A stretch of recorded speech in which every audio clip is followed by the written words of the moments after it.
грешки. Сега с втори стартов номер е отборът на Узбекистан. На 6-то място завършиха те в многобоя.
Грешка на финала, догонване.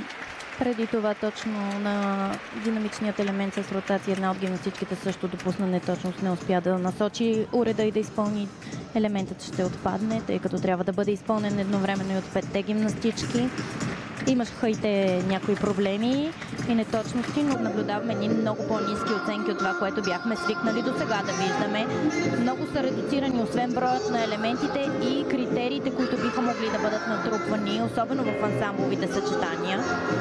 Като един от основните примери, които мога да даме, ако бяхме така свикнали да изпълняват колаборации или взаимодействия с много висока стойност, които наричахме комбинирани с разпределяне на множество уреди или улавяне на множество уреди и динамични елементи под летежа на уреда. В момента тези колаборации вече не се толерират или те не съществуват като такива. Те са разделени в отделни и стойността на елементите е доста по-ниска, което не означава, че гимнастичките изпълняват по-лесни съчетания или така играят на по-ниски стойности. Това е един различен правилник с различни изисквания и е съвсем нормално резултатите да са на различни стойности.